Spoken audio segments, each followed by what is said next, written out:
God was a central part of my life. Going into what I went to, if we want to be really radically honest on this, my experience of being in that world for 7 months, I went into a godless vacuum. And I'm not saying that God was not there, but my experience of God was there wasn't one. And that was a very, very scary thing. You're listening to Flip Empire, the show committed to helping real estate entrepreneurs who want to build their empire without sacrificing their life. Your success and freedom starts now with your host, Alex Pardo. The podcast you're about to listen to quite possibly might be one of the most powerful displays of vulnerability that I can remember in a long time. You're about to hear me interview my friend Chris Arnold, who is somebody who at one time had multiple successful business ventures, and at one point, at least on the outside, was seen as like being on top of the world, so to speak. Somebody who ran a very, very successful wholesaling operation in the Dallas-Fort Worth area, founded the Multipliers Brotherhood Mastermind, which was for top high-level, high-achieving entrepreneurs. Co-founder of Cosa Investments. He was a creative force behind REI Radio Coaching, and was just a successful entrepreneur by anyone's standards. And despite all of his success, the burdens of leadership led him on a really challenging and excruciatingly painful path where he had to go through some of the most adverse circumstances that anybody could possibly go through. To give you an idea, and I don't want to give away too much in the interview because it's filled with so much, again, vulnerability, transparency, authenticity. I'll put it to you this way. I don't recall a situation or a time where I've interviewed somebody where multiple times I had chills running up my spine. Chris ultimately, because of not being able to bear the pain that he was going through, tried to take his life. And fortunately was saved by the right people around him. And despite that, continued to have suicidal thoughts. And on this podcast, he just, like I said, he gets very real, very raw, and shares his journey, shares the story. And what I invite you to do is listen to this podcast, listen to this interview, because one thing I know for sure is that we all deal with adversity. And while some of us might be in a really, really dark place, others might be just going through regular everyday and, business type challenges. Either way, there's a lot of insight and perspective that I believe you're going to draw from today's podcast interview. And then Chris is going to share how he was able to heal and how you can use some of the same frameworks, the mindset, what he was able to do, and it certainly wasn't on his own, how he was able to navigate through a situation where it just seemed very, very bleak, where there were more questions than answers, where there was a lot of physical pain, emotional pain, mental pain, and so much so that, again, he had thoughts of self-harm and not just thoughts, but actual attempts. So with that being said, I invite you to hang on every word. I invite you to share this podcast episode because this is real conversation. Too often, I think we hop on a podcast or on a YouTube show, or we go to an event, and all you hear about is how the person is quote unquote crushing it, right?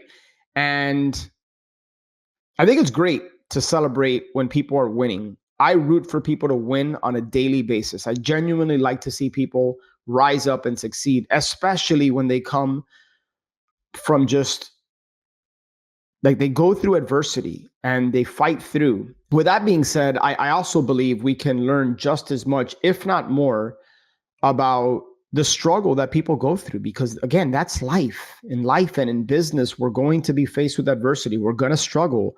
There's going to be times where we might question ourselves. It's very common, right? And I think more conversation needs to be had around that, and not just, most of the time hearing about how somebody's killing it or crushing it. So guys, with that being said, this podcast has really evolved 8+ years I have been hosting this show. It's evolved, and I think that's healthy, and I think that's needed in our space. So I invite you to shift your perspective for a moment. If what you're hoping to get is nuts and bolts business and real estate advice, this isn't the podcast for you.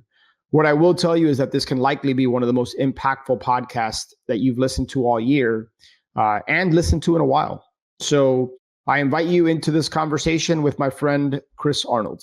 Likely to be very different than probably any podcast episode you've heard here on the Flip Empire show for a little bit over 8 years now, which still blows me away. And that's saying something, because I want to say, we're somewhere in the 750 something episode range.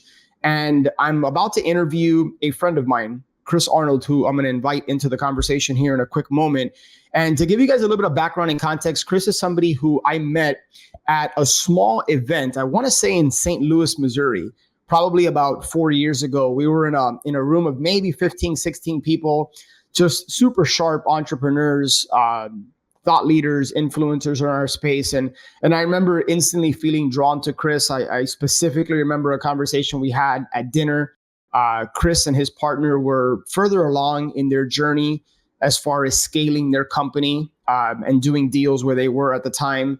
And I remember just walking away from the conversation impressed and having gained a lot of knowledge and wisdom that I took back and implemented into my operation in Miami. And then Chris and I, in full transparency, we kind of lost touch a little bit throughout the years. And he's about to share a very vulnerable story, a story that I want you guys to hang on every word, because in some way, shape, or form, I think each and every one of us is going to be able to relate. Because the one thing that I know about life, not just business, but life, is that adversity is going to strike. Sometimes I believe in spiritual attacks. Sometimes I believe we're just in a season, we're going through it. And there's varying degrees, obviously, of that. And Chris really went through it. And I wish I would have known at the time that he was going through what he's about to share, so that I could have reached out to him and just been there to support him. But I want you guys to listen to his story from the frame of the value within what he's about to share, but then also the learning lessons, what he experienced. What can you draw from the story that you might be able to apply in your life and business? You might be in a particular season, or at some point you're going to go through a tough season. And I want you to come back to this podcast episode. I want you to listen to what Chris is about to share, because I think it's a beautiful testimony that anything is possible, right? And sometimes you might not have the right guidance. Sometimes you might have people in your ear telling you to go a particular path, and you got to trust your gut and your intuition. And I think at some point, Chris, that's going to come out in your story. So, brother, thank you for coming on here, number one, and thank you in advance for just opening your heart, dude. Sharing what you're about to share, because I've had the privilege of hearing it, and although I haven't heard it directly from you, so I'm very curious to ask you certain things about what you experienced, and then now how you've grown as a man and just as a person in general. So. I appreciate it. Thank you so much, man, for having me on, the opportunity to share. Yeah, brother. So again, I think I tried my best to lay the groundwork and context. You're somebody who I looked at as very successful in business. I still do. The fact that you went through something really trying doesn't change that. But that was all put on pause, right? Everything, from what I've heard, it felt like everything in your world shut down, and what you were going through was what you were going through, and that was your only focus. Take me to the beginning, paint a picture in a minute or two of where you were, how your life looked, and then what happened that got you into this dark place. Yeah. So my background is real estate. Started my first company when I was 25 years old on the brokerage side. Built the brokerage up to a sizable team, and the flow of real estate. If you're in it for long enough, I was in it for 19 years. So hopped over into the investment side, wholesale, fix and flip, got into the mastermind world, and then finished off by purchasing an education company as well. So the full gamut of what you go through if you stay in the industry long enough. And I found myself after 19 years of being at a place in which I pushed myself hard enough that I was completely burnt out. And, I was a high achiever, and it was something that I prided myself on, was being able to achieve at that level. But that need to continue to achieve and to acquire more. And when I say more, it's not always about money for us. There's a lot of layers of what we want more of, right? For me, I wanted more impact. I wanted to impact more lives. I wanted to have more influence, to use that influence for good. Yes, I wanted to make more money, but it was just more, more, more. And where it really went awry for me was being so far down that journey, there began to kind of be duality in my life. You get to a certain level of influence and you have something to lose and something to protect. And slowly I began to kind of lose myself in all of that. And really where huge loss came initially was I had an affair on my wife and I hid it. And it was the first time that I had ever harbored a secret like that in my life. And I was embarrassed and I was ashamed. And I felt like, hey, if this comes out and people know this about me, then I'm going to lose so much of the respect that I had gained in the community that I had built. And so you're talking about just being gripped by fear. Fear, to be radically honest, which ironically at the time I was running a brotherhood that was all about creating transparency in an environment for men to be safe, but me as the leader himself was afraid to do so. Yeah. And so about 19 years in, I found myself completely burnt out. I was on the other side of a divorce. I had purchased an education company, and about a year and a half into that, because I was not in the right mindset at that point to run a company, plus the other companies I had, because most of us that get to a particular level were running 2-3 companies at the same time, trying to leverage as much as we can. Any extra bandwidth we get, we fill it with something else, right? In the name of more. And I found myself completely burnt out. And now this company that I had purchased, I was going to have to sell prematurely. And this was going to be a public failure. This wasn't going to be under the radar, that no one knew about it. And I felt myself embarrassed and ashamed because so much of who I was and my identity was tied into what I had and to what I did, in the sense of the roles that I have and what people thought about me. Yeah. And I had not come to learn that lesson deeply enough in my life, that I'm not what I have, I'm not what I do, and I'm not what people think. Amen. And so that piece was deeply motivating me, and I was embarrassed. And so I had to go with my tail between my legs to sell this company back. And this was going to create a substantial loss for me. I felt like I was losing a lot of the 19 years of what I built financially. And it was a lot to take in when you build that much and you feel like you're losing that much fast. It was a hard pill to swallow. And to fast forward, the week of the sale of the company, which was obviously just a very difficult week because I'm losing my team that I had after 10 years. So I have single moms crying, our family's being broken up, and the shame and guilt I have because, I'm the leader, man. This is on me. Yeah. And so the week of the sale coincided with a brotherhood that I was running at the time called Multipliers. And it was focused on some of the top real estate investors in the country. And we were down in Honduras doing a philanthropic trip that we had put together to build a building. And the exact week that we had to build that building is the exact week that I needed to deal with this sale. And it was just too much. I couldn't be in Honduras dealing with hosting this event while trying to deal with attorneys and everything that was going on. Like, I was done. 19 years, Chris is shutting down. And so my body literally started to shut down, and I went into the first time in my life having anxiety attacks. And I'm with my brothers at the time, some of my closest friends in Honduras, and like, my body is shaking. And I don't know what to do. We don't know what to do, but it's a scary situation, right? Like, my body is like, enough is enough, Chris. You have pushed it too hard. And so what do? Western mentality is grab some medication. So we bought some Xanax over the counter. It's obviously Honduras, so who knows what was in that particular Xanax. But unfortunately, when I took it, I had an extremely adverse effect to it. And it wouldn't be for 7 months that I would figure out that the story I'm about to tell you is really affected by benzodiazepines. And for those that don't know benzodiazepines, I'll use the word benzos for this conversation. That's the family of Valium, Xanax, Klonopin, Ativan. So most people have heard of these. When I took it, within 48 hours, I went into onset depression. But I thought I was just circumstantially depressed. I didn't understand that the depression and the magnitude I was experiencing it was coming from the medication. And then in about 4 days, I was up on a roof dealing with the sale of the company and trying to lay brick and go back and forth, Wow. like a build project and dealing with the sale. I mean, it was beyond, it's just like it all came to a head in my life. Like it all came. And what I started to experience, which I didn't understand at the time, was I started to have called benzos hallucinations. And I was up on the roof. I was dehydrated. I was in the heat. And 3 things happened on that roof that day. Number one, what I heard is like I became the observer in my mind, and there was an internal voice. And what I heard was, Chris, your life's over. It's done. There's absolutely no way out of this situation. Now, this is what benzos do. They exacerbate.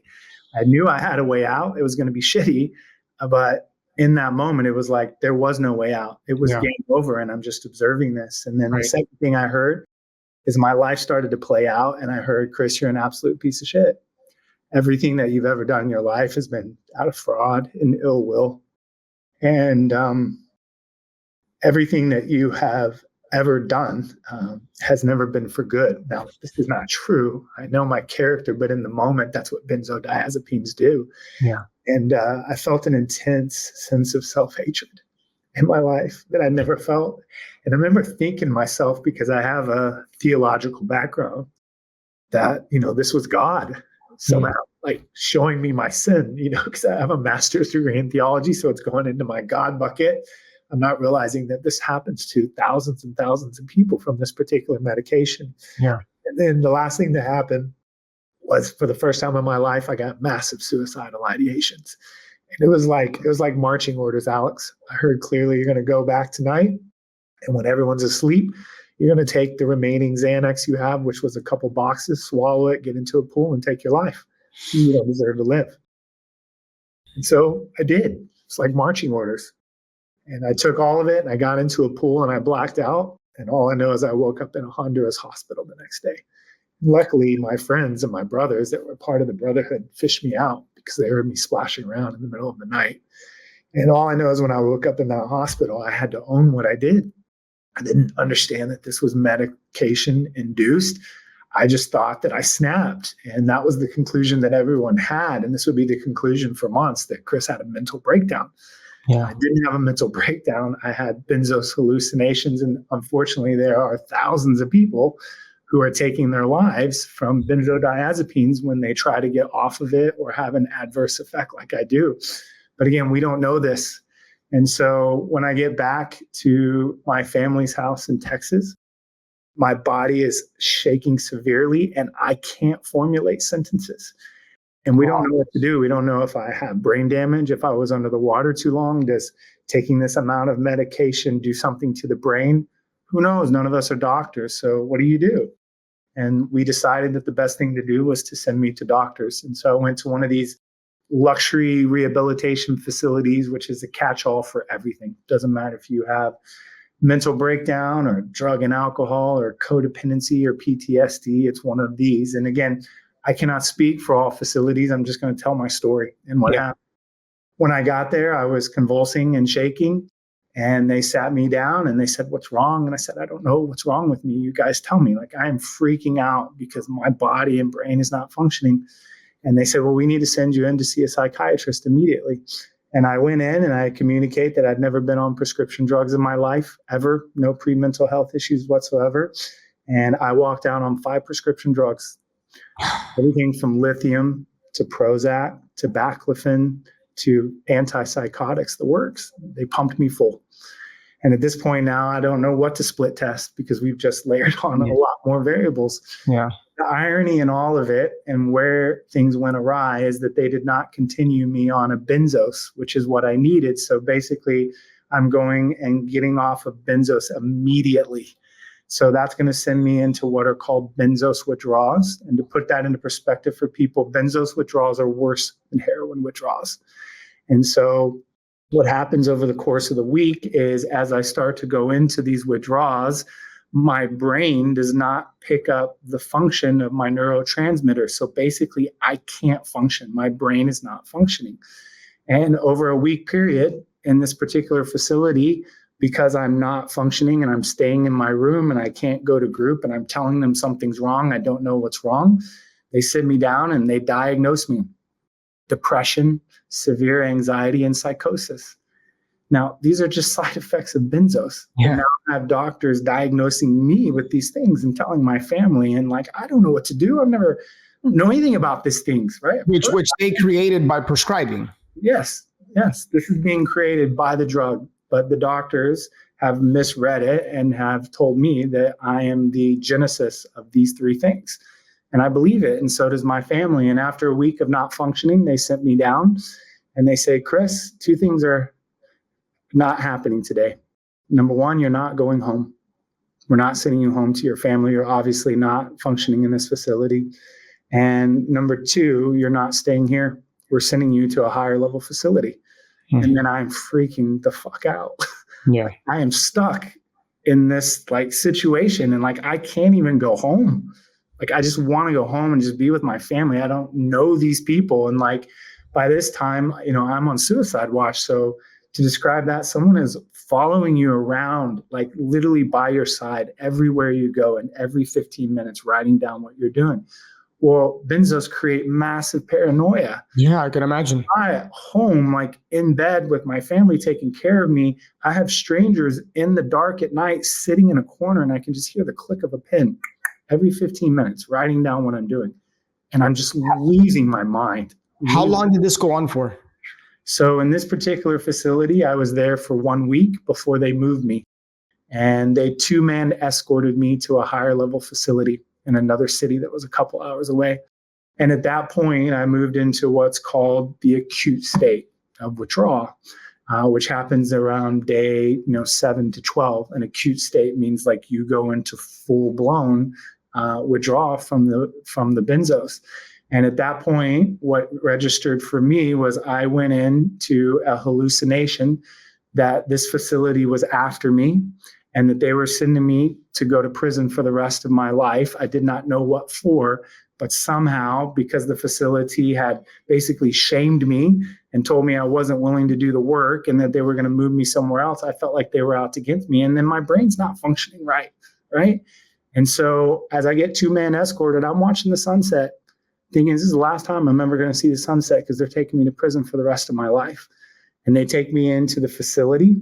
And I remember that night I go into, because I start to go into acute state. It means that you also go into not being able to sleep, right? So at that point, I go for about 4 days without sleep because you move into insomnia and my body's just not functioning. And every day I'm just waiting for them to take me to prison every single day.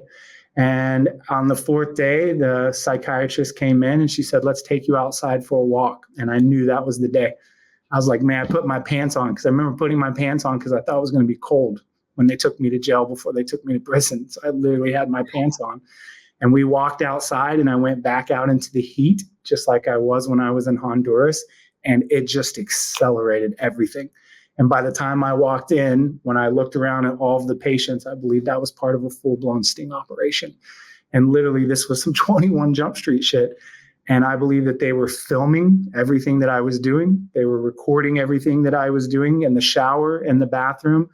And it got so bad, Alex, that literally, I believe that there were helicopters hovering above, like media, and they were broadcasting to the world, and people were literally telling each other, like, Alex, you were calling your friends going, dude, turn on the news. Chris is part of a sting operation. He's going down. That's how exacerbated this went. And because I didn't want to go down the hall because that's where all the undercover police were, I basically paced my room for 2 weeks straight. And I didn't know what time it was. The only reason I knew what time it was how much the light came in through the closed blinds each day. So based on the length. And I can't describe what that's like to pace a room every day for 2 weeks, to drink water out of the faucet, which was making me worse. And basically I was just in this loop where I would pace. Every 10, 15 minutes, I would urinate because I was dehydrated, pace for 15 minutes, urinate. And this goes on for like 2 weeks. And they're trying to help me. And they're trying to course me, and I'm telling them, what do I need to do to hand myself over to the FBI? And just everything that they're saying is being misinterpreted in my brain. They're not really debunking it. They're just asking questions like, well, why do you think we're handing you over to the FBI? I don't know. It was kind of questions like that. Which exacerbates you thinking exactly what you're... Yes, exactly. It's like basically I felt like they were just fucking with me the entire time. And they're not. It's just the line of questioning is misinterpreted. And so after about 2 weeks, they sit me down and they say, we need you to take another medication. And I said, I will take anything to help cooperate with the FBI, because at this point, I believe that I'm the most hated person in the world because I'm wasting taxpayer dollars. And you guys are watching the news going, this guy won't cooperate. He will not cooperate. The FBI has better things to do, like murderers to go kill. And this idiot, this dumbass will not cooperate. Like, this is what's going on in my brain. And I said, I'll take any medication you want me to take. And so they said, we want you to take a medication called Ativan. Now, I don't know anything about Ativan at the time, but it is the strongest benzos you can take, way stronger than Xanax. And when I take it, they give me too much. And basically, I turn into Dennis the Menace. And I run around the facility throwing paper wads at nurses. It's like I took 10 shots of tequila. I literally slapped one on the ass. And I remember going to bed that night, waking up the next morning thinking, they're giving me a truth serum to make me act like like an idiot, because this is all being videoed to hand over to the prosecution. And so what ends up happening is it turns into a standoff in my room for a week where they're coming 2 by 2 trying to force feed me medication. Now, they're trying to help me. I just think they're trying to ruin me and destroy me. And they can't force it in your mouth, but they can put it in your hand and try to force it to your mouth. And they just kept saying the same thing, take the medication. Take the medication. And I'm losing my mind, Alex, because like 6 weeks before this, I'm in Portugal on vacation. And now I'm in this facility where people are going up and down the halls cutting themselves and like screaming.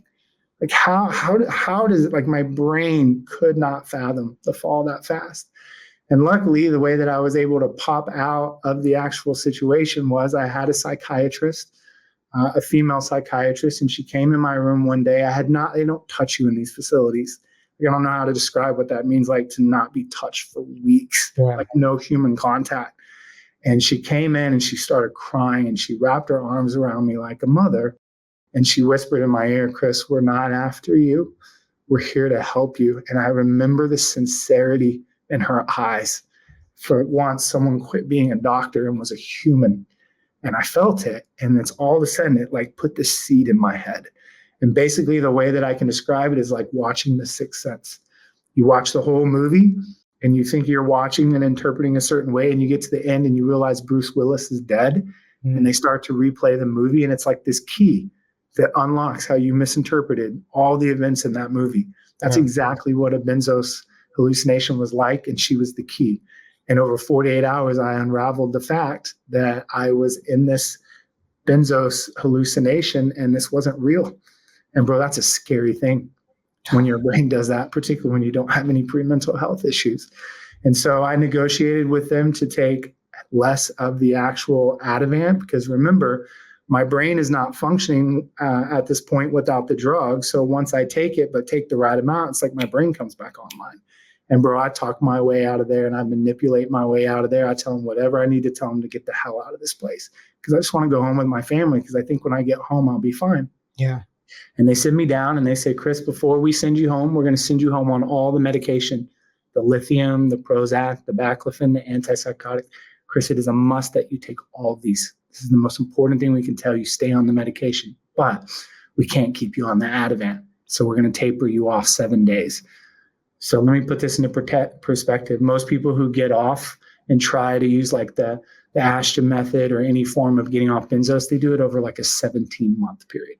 And they wanted to do this over a 7-day period. They did 7 days and they sent me home to my family with no communication with what was about to happen next. And shit got real crazy. How does that even make sense? Like, this is the whole piece. How does this happen? How does this happen within the medical industry? How does this happen in which a facility doesn't communicate to my family about what's to happen? Because we won't know until I finish the story that this is all about benzos. We don't know, because we're still under the understanding that I just had a mental breakdown. I snapped, right? So Chris has depression, he has anxiety, and he has psychosis, and he had a mental breakdown. And he somehow needs to come back, but he's not coming back. And so by the time I get home, I'm withdrawing off the Ativan, and I'm literally on the floor in the fetal position screaming. It's one of the worst pains I've ever felt in my life. It literally felt like I was going to die, like my brain was bleeding and hemorrhaging. And to give you an idea, it can get so bad that basically I could have gone into a seizure and died going off that fast. And being in that position, what do you think my family does? Like, what do you do? I don't know what to do. And I have some of the most loving and caring people. I have all of these resources. I mean, you're in the same network that I'm at. We're educated, right? We're affluent. No one knows what to do, not even me. And I don't blame them, but we don't know what to do. So my parents sit me down and say, we need to send you into another home. And I'm like, no way in hell.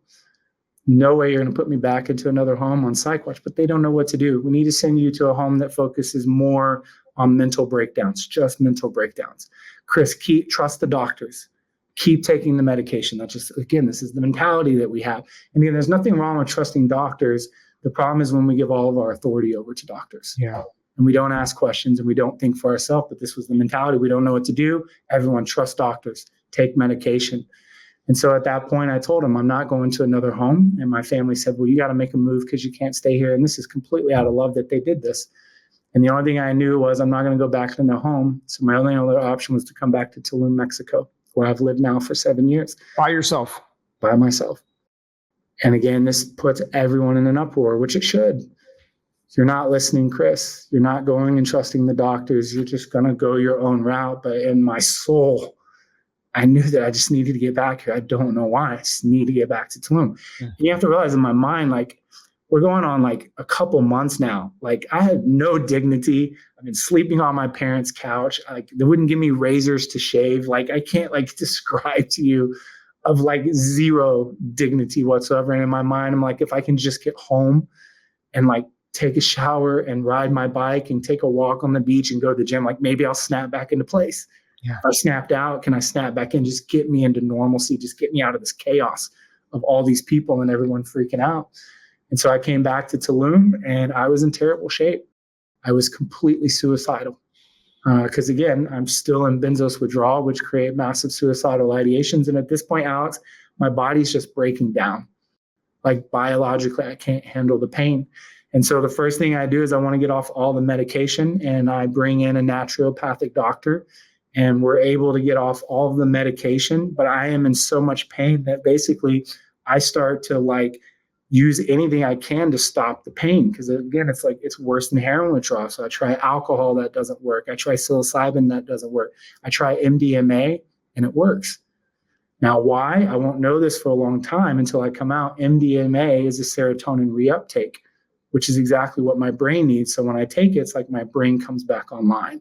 And so basically I get into a vicious cycle for about 3.5 months where I take MDMA to feel normal, right? And then once I'm done taking that for 2 or 3 days, because I have to sleep because I'm not sleeping, I'll take a Xanax to go to sleep, another benzos, and basically I'll reset the cycle because when I wake up, then I'll be in benzos withdrawal. So everything's backwards. I'm taking a street drug to feel normal, but when I wake up, I feel like I'm messed up. I can't, this doesn't like make sense. And the hell within the hell was by the time we get to about 4 months in, and we're about to end the story here, I'm 110% convinced that I'm permanently disabled. I'm going to be like this for the rest of my life. So what do? I buy a gun with bullets. I keep it in my house, and I'm like, I will ride this out for as long as I can. You had an escape plan built in. I had to, because this time I was going to have to do it right. And again, it's not that you want to, it's just biologically, you're being tortured alive. Like, you can't take it anymore. There's a biological breaking point, and I was there. And during that period of time, I pushed everyone out of my life because it was just reciprocal. Everyone just kept saying, go back to the doctors, go to a home. And I'm like, I can't do it. And I invited one person into my world, the one person that I felt that I could trust. And it was a girl that I had dated. And it was a girl who was a medicine woman. And it was a girl who I felt had the capacity to deal with this situation. And she became an absolute angel for me. She dropped her life because, bro, I'm like 5 years old at this point. I can't function. I develop agoraphobia. I can't leave my house. My body is shutting down. I'm emaciated. I'm done. Like, I can't function. And she takes care of me every single day for 3.5 months. And once we get to the 7-month mark, we're 7 months into this process that I've been in this situation. She sits me down and she says, Chris, I feel like I have a solution. I don't think that you're permanently disabled. I don't think that you had a mental breakdown. I believe, based on my research and working with a mentor of mine out of Costa Rica who works a lot with plant medicine, that you've been in a benzos withdrawal for 7 months. And I have the cure. If you take ayahuasca obviously is a plant medicine that comes out of the Amazon. If you microdose it, half a teaspoonful, breakfast, lunch, and dinner, it will save your life. And I told her bullshit.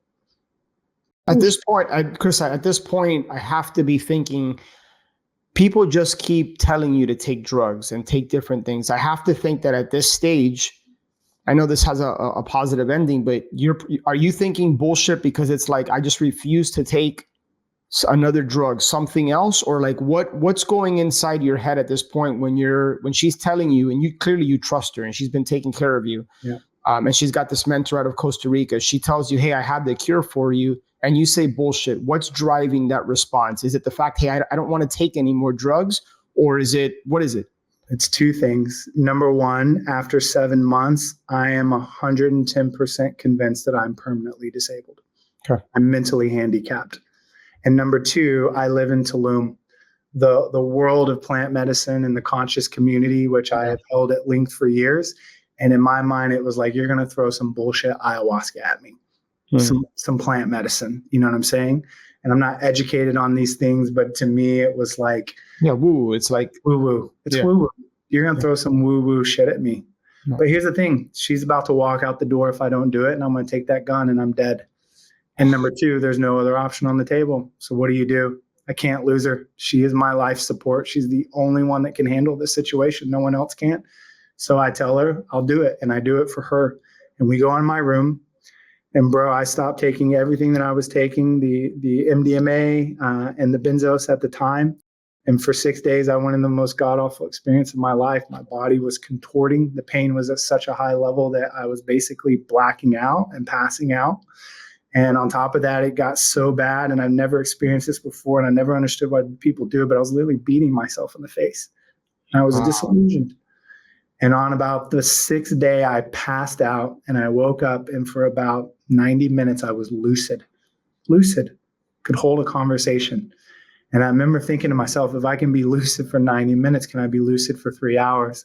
And from day 7 to day 15, my health doubled every single day. And by day 15, I was completely cured because of this ayahuasca. Now, this is not a miracle. This is nothing. This is very practical. This lady in Costa Rica has done this with hundreds of people. What happens is when you take benzos, for some of us, it takes over the firing of your neurotransmitters. So when you try to get off, your brain is not picking back up the responsibility. This is why I can't function. This is why I can't formulate sentences. This is why my motor skills are messed up. The ayahuasca that I took, a very specific ayahuasca called diame, acted as a mediator, and it passed the responsibility from the benzos back to my brain so that my brain came back online and picked it up. And I scanned my body, Alex, and there was no depression. Obviously, there was no anxiety. There was no psychosis because those were all just side effects of the benzos. Yeah. And at that point, I was like, what the hell just happened? How did all this just happen? And of course, I'll pause there because now we're going to get into the real value of what did all this mean when you go through something like that radical. Like radical's an understatement, Chris. An expedited dark night of the soul and an absolute shred. Because you have to realize in all this, I lost everything. I lost my businesses because I couldn't function, right? Multipliers, the brotherhood I ran, everything I had, all gone. Everything completely off the table, gone because I couldn't function, right? And so it's just like, what do you learn in all that? And that's been really the story that I've been wanting to tell. Hey there, stop. I promised to get you back to the show, but let me ask you a couple of questions. Are you happy with the money that you're making in your real estate business? Are you generating any cash flow? Are you building wealth? Do you feel like you're making progress, or are you just constantly chasing deals and going after the next transaction and the next transaction? Well, I can tell you from personal experience that there's an easier way, and it's not with single family homes. I believe that self-storage is the best asset class in real estate, hands down, because we're not dealing with tenants, toilets, there's automation. It's a recession-resistant asset class. and it's a business that has the benefits of real estate. If what you're ultimately after is cash flow, building wealth, and time freedom, I want to invite you to just take a few minutes to apply. Go to www.storagewins.com, where you can learn more about our Storage Wins coaching program. And I can help you generate cash flow from your first storage facility within the next 6 to 12 months without needing to use your money or even needing any experience. So head over to www.storagewins.com. And if we like what you have to say, we'll schedule a call. And I look forward to connecting with you. Now back to the show. Oh, wow, man, that's so heavy and deep. I can't recall ever having a conversation with somebody, at least on this podcast, where I experienced multiple chills, like physical chills running up my spine, and the emotion that you displayed is so genuine and real. And this happened within the last couple of years, right? Yeah. So I took my last microdose of ayahuasca April 15th of 2023. So just over a year. Just over a year. Mm-hmm. Chris, a lot of questions are running through my mind, man. And first off, brother, I honor you for being willing to come out and share in such a vulnerable state, because I think people need to hear this, man. I think there's a lot of pain out there, man. People are going through it to different degrees, and we're not here to judge, somebody's. One of the things I heard you talk about somewhere else was that sometimes people think that like trauma can only be categorized as like you were physically or mentally abused when you were a child. And that's certainly a high degree of trauma. And then I think sometimes society teaches us to suppress the little T's, right? Like the trauma, not feeling like you're enough, not feeling like you're worthy because of something that you may have experienced as a kid that wasn't abuse per se, but sometimes your mind and your body doesn't know the difference. And we suppress those feelings. And then as adults, they tend to come out. And I'm no expert in this, and I'm not claiming to be, and you could probably speak to more about this subject than I can, but I honor you, man, for just coming out. And, sometimes I think it's complete bullshit that they tell men to suppress their feelings and, this macho attitude and push through and fight. And I believe to a certain extent in that, because clearly you're a fighter. Like you wouldn't be telling this story. And I thank you, man, for the gift of, I have an experience with, I had a suicide in my family. My wife's brother took his life 6-7 years ago, put a gun to his head. And there's a lot of pain that we still feel by that. And I always felt it was very selfish. I've always felt that.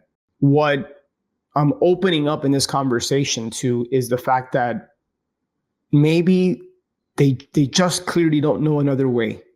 They're not thinking about other people. They're just in so much pain that is the only route they can take.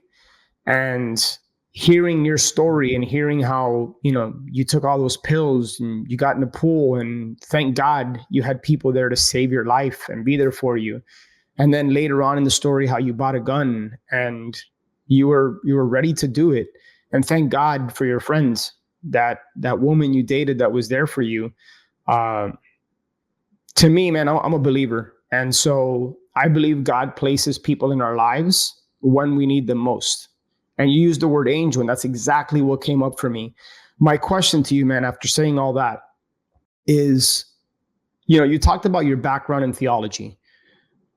Where was God in your life as you were heading into this dark place and as you were coming out of it? Like, where was your faith? What was your relationship with God like, or was it just non-existent?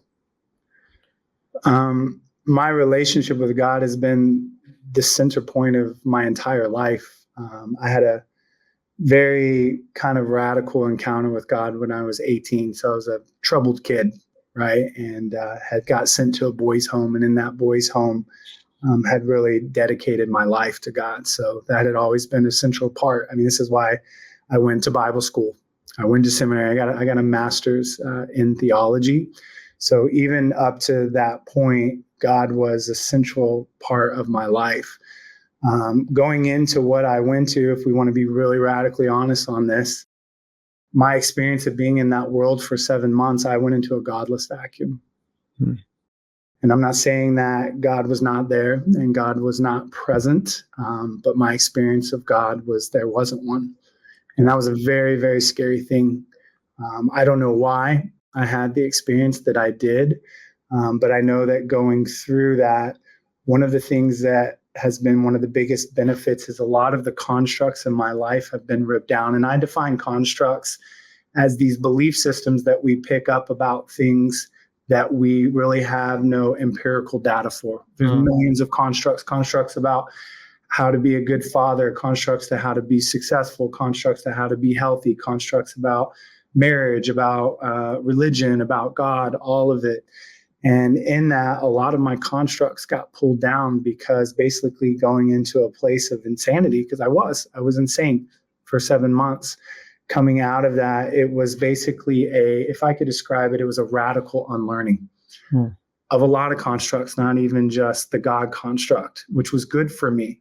So to give an example of one of the constructs that got broken down for me was this idea, and you touched on it earlier, about people's behavior when it comes to pain. You talked about, obviously, you said it was your brother-in-law, is that right? My brother-in-law. Yeah, your brother-in-law that took his life.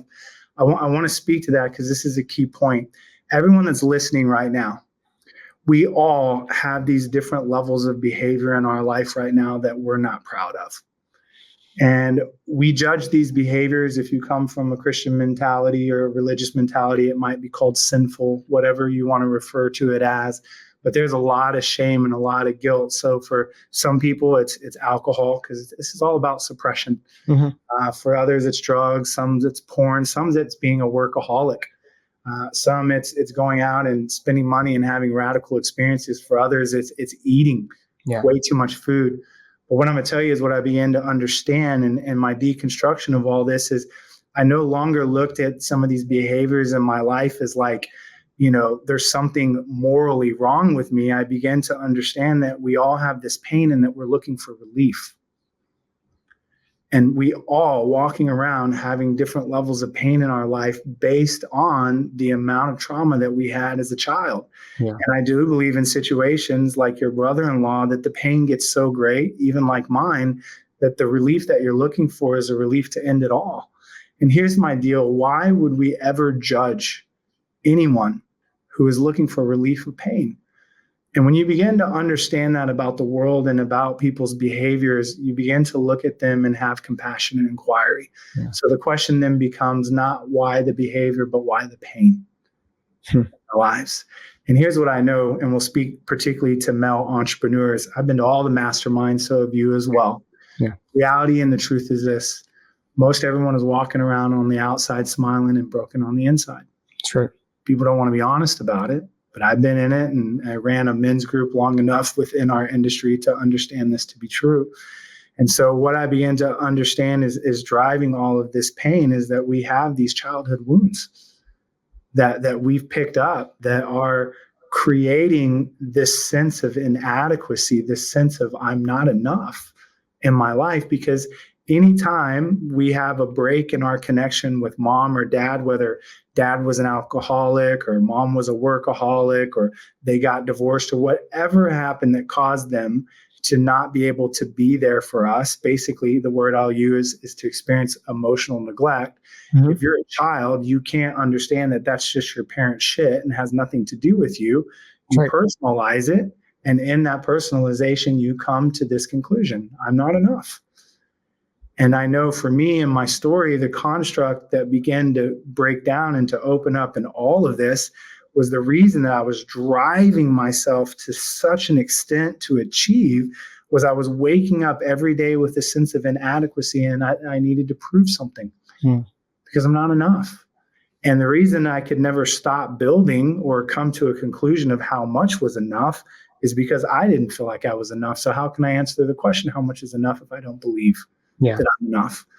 And this is where like the truth started to come out, and all of this of like the real story for me is, yeah, it's a wild story once I put that pill in my mouth, right? It's crazy, right? Netflix material.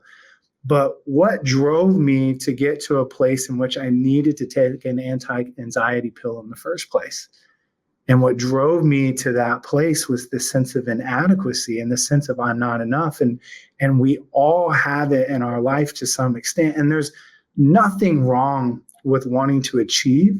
The problem is when we move into what's called a performance-based self-esteem, that in order to feel good about who I am, because I don't feel like I'm enough, I have to achieve every day. And I have to wake up and I have to prove myself to, the world and to my family and to my friends. But the problem is when shit happens and my performance drops because of external situations, or, shit just comes in my life and I'm not showing up in my business the way that I don't, as the business drops, my self-esteem drops. You start to see men walking around, a lot of us, dealing with this sense of depression, because depression is this sense of like, I'm an imposter. I'm incapable. I don't deserve to be in this room. I'm looking around at all these men and there is something defective about me. God knows I felt that before.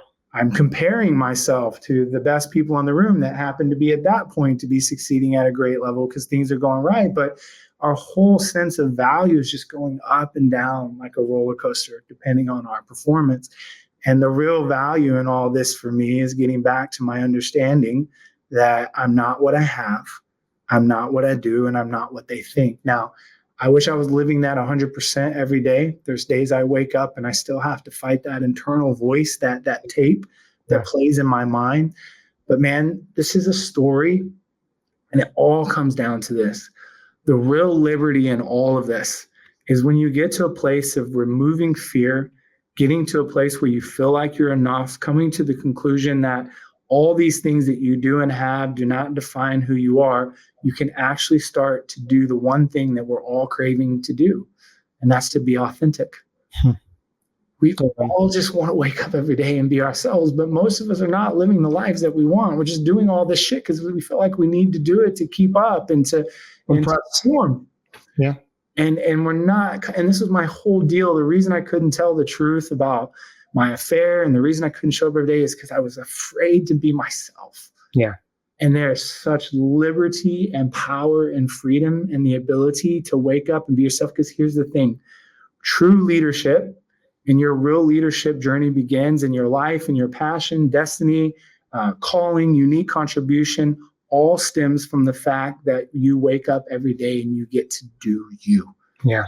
100%. Yeah. And that's been the liberty in all of this for me. Oof, man. This is this just has my mind racing in so many ways. I mean, I feel like I could talk to you for hours about this stuff, man. There's so much I wanna ask you about, and I'm grateful to have you on here sharing this story again so vulnerably. What is, I don't know if action item is the way to phrase it, but what is it that you want people to really truly walk away with? You talked about, at the end of the day, we just want and need to be our authentic, true selves. One of the things I tell my daughters, I have two girls, 7 and 9, and since they were babies, I've always told them God made you special and unique.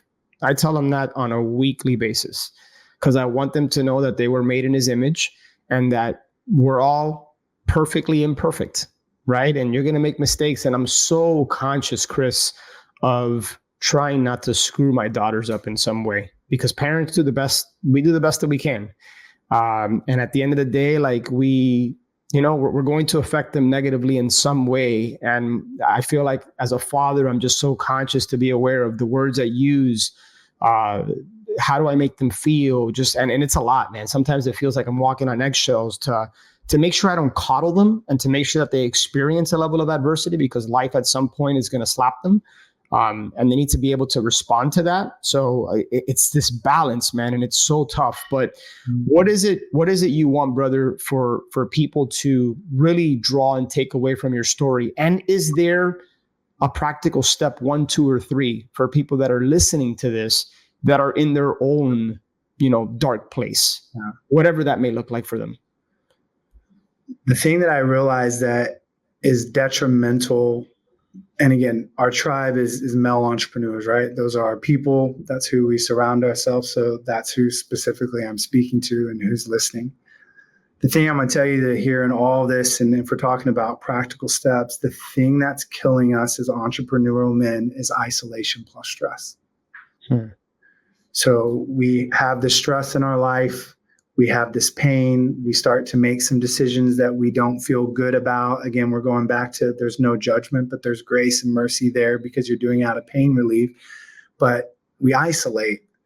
And in this isolation, we get into our own echo chamber and we get out of accountability. And this is where we as men begin to spiral.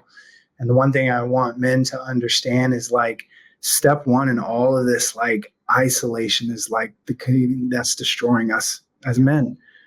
Because we have these disconnections in our life, right? The 3 disconnections are we're disconnected from our parents by some way or the other because of the shit that happened when we were a kid. And so that relationship is broken. And when that relationship is broken, then I'm disconnected from myself. And this is the suppression, ignoring the way that I feel, numbing the way that I feel. There's no connection here to heart. We're living out of the head, right? We're not even living and trusting emotions in the way that we feel. And when we're disconnected from ourselves and our parents, for whatever reason, we're disconnected from other men. Yeah. And I don't believe that you can get to clarity alone. So I tell men, step 1, step out of isolation, because that's going to destroy you. And number 2, you have to move to a place of having the ability to be radically honest. And God, there's such liberation, like even for me in this experience, to be able to get on here and for the first time in my life to just be radically honest. I can't even communicate how liberating. And I get it, man. It is scary as hell because I have to put myself out there to understand that, people can think different things or reject what I'm saying. But this is this whole healing process that we're talking about. I'm not what I have.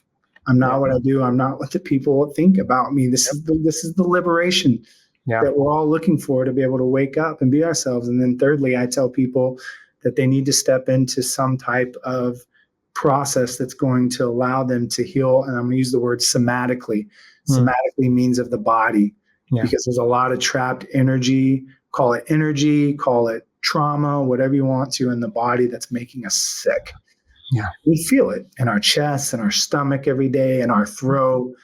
Feel those sensations. And that's stuff that needs to come out somatically. It's making us sick. So powerful, man. The one thing I would add to what you said, Chris, and I realize, I'm very conscious of the fact that I try not to, I don't want to push my beliefs on anybody. I respect everybody's beliefs, but I would add connect to the source, connect to God, get to know God and whatever that may be for you. Because that's what I believe is the connection to self. There you go. God is not external. God is internal. And that connection to self is connection to source or God or whatever you define that. Yeah. I totally agree with you. I love that, brother. I love that. Well, guys, obviously this has been a very deep and powerful episode, very just unlike the majority of the podcast episodes. And, when I started this podcast, I didn't really know what it was going to be about. I knew it was going to be about real estate and business. And I was very open to letting God lead me to deliver a message and have people like Chris on here.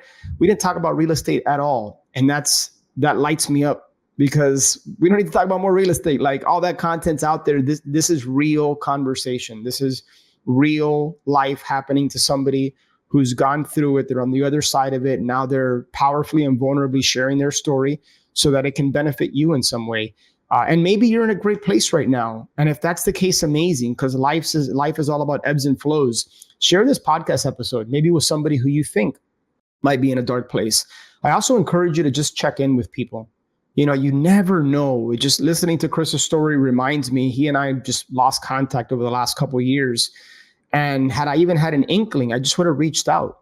Man, how can I support you? How can I pray for you? How are you? Right. And that may or may not be what he needs at that point, but we never know, like, just how we can show up powerfully for somebody and how that might change their life, possibly save their life. Like that woman you talked about who was there for you. You might not be here today, dude, if she wasn't there for you. Right. And I believe it was God placing her in your life when you needed her most. So, guys, with that being said, I encourage you to connect with Chris. Again, I've known Chris for probably 6, 7, 8 years or so, whatever it's been. And Chris, I have experienced both as a participant, as a member, and also as a leader and facilitator, masterminds and brotherhoods, and just being around a group of people. Specifically, every other week, I attend a men's meeting at a church, and we just support each other, just a band of spiritual brothers, and we talk life, and we talk relationships, and we talk faith. And I can't tell you what it means to me to have just a support system like that, that when we're going through stuff, we can just pick up the phone and call somebody, lean on people. So Chris, man, why don't you take a minute or two to talk about Simplifiers Brotherhood? Yeah. I'm a community builder. I'm such a deep, deep believer in community, because in community, we can't hide. And it creates this consistency of growth and development by being around the right people. So I'm such a believer. We're not meant to be lone wolves. And I don't believe that the heart can thrive in isolation. I believe it thrives in community. So in all of this, and I think the beauty and one of my favorite parts of this whole story, as much as it's a story about plant medicine and big pharma and trauma and all that, it's ended up being a story about brotherhood, because I have come out of this understanding that men are looking for a place not only to thrive and grow their businesses, but they're also looking for a place to thrive internally as men and to develop and grow. And unfortunately, we kind of live in a world where most of the communities that are involved are just very heady and very businessy. And there's not an opportunity to walk in and just like not have anything to prove.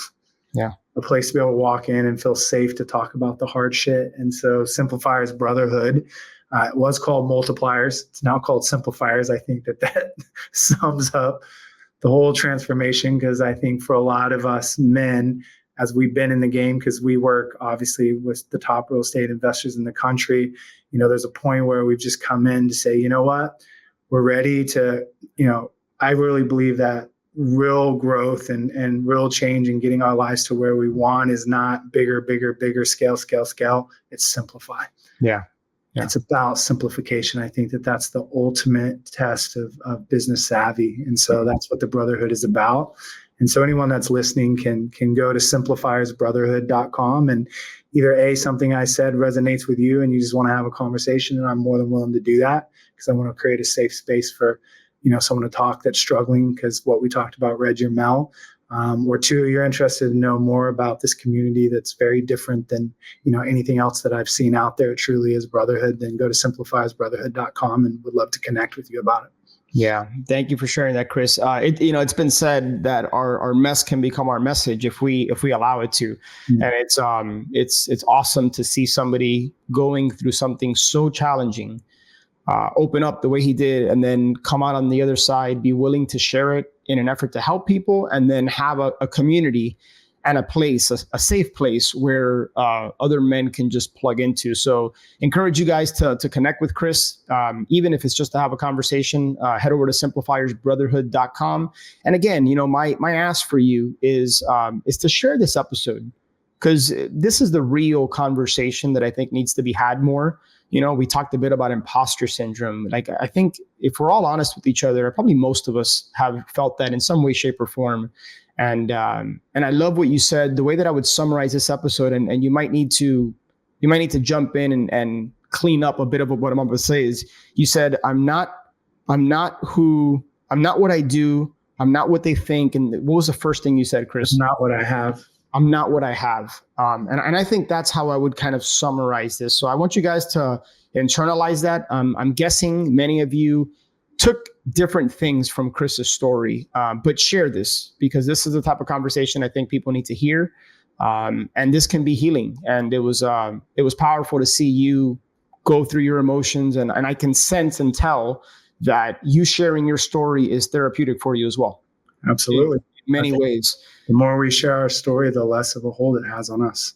Yeah. And that's the thing about coming to a place of authenticity, to be able to have freedom to share our world and our lives at liberty. Yeah. Without fear of being judged or whatever, because that's not what they think, is not who you are. And that's the whole thing. You just nailed it. I think this is all about moving from low vibrational frequencies of fear and shame and guilt and inadequacy, which is how most people are being driven every day, to moving to a place of functioning from a place of passion and love and peace. It's an entirely different way to live your life every day. And I never understood that I wasn't living from that place. I was just so used to living from fear. Yeah.